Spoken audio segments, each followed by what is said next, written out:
জন্য, আল্লাহর জন্য, আমার মৃত্যু কার জন্য, আল্লাহর জন্য। এই কথা নিয়ে আল্লাহ পাক কোরআনের মধ্যে বলেছে, কুল ইন্না সালাতি ওয়া নুসুকি ওয়া মাহইয়ায়া ওয়া মামাতি লিল্লাহি রাব্বিল আলামিন। আল্লাহু আকবার, আল্লাহু আকবার। আল্লাহ পাক বলতেছেন যে নবী আপনি বলুন, ইন্না সালাতি আমার নামাজ, ওয়া নুসুকি আমার কুরবানি, আমার নামাজ আমার কুরবানি, আমার ওয়া মাহইয়ায়া ওয়া মামাতি আমার জীবিত থাকা এবং আমার মৃত্যুবরণ করা সবকিছু মূলত আল্লাহ পাকের জন্য। বলেন সুবহানাল্লাহ। ওয়াবিযালিকা উমিরতু, এটাকে আমাকে হুকুম দেওয়া হয়েছে, এই বস্তুরই হুকুম আমাকে আল্লাহ পাক দিয়েছেন।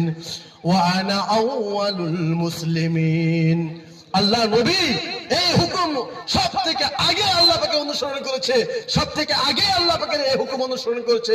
অর্থাৎ একজন নবীর আগমন এই জন্য ছিল যে আল্লাহর জন্য সবকিছু উৎসর্গ দিবে আল্লাহর জন্য। হাদিসের মধ্যে আছে, মাসালুল্লাযী ইয়াযকুরু রাব্বাহু ওয়া মাসালুল্লাযী লা ইয়াযকুরু রাব্বাহু, যে আল্লাহকে স্মরণ রেখে জিন্দেগি যাপন করে আর যে আল্লাহকে ভুলে জিন্দেগি যাপন করে, এই দুইজনের উদাহরণ এমন কামাসালিল হাইয়্যি ওয়াল মাইয়িতি, যেমন মৃত্যু এবং জীবিত। আল্লাহকে স্মরণ করেওয়ালা দিল জিন্দা দিল, আর আল্লাহকে ভুলে থেকে জিন্দেগি যাপন করা মুর্দা দিল। এমনটা মানুষ যদি গ্রাম ছেড়ে যায় মনে হয় যেন মৃত্যু দিয়া গ্রাম ছেড়ে আছে।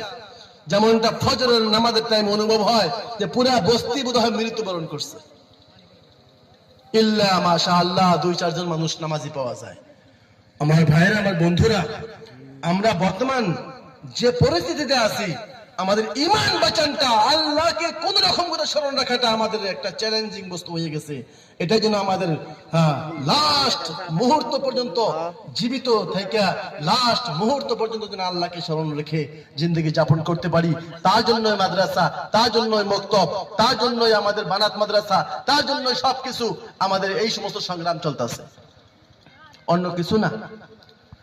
যাই হোক, আল্লাহর জিকির নিয়ে, আল্লাহর ইয়াদ নিয়ে জিন্দগি যাপন করা আল্লাহ পাক আমাদেরকে তৌফিক দান করুন।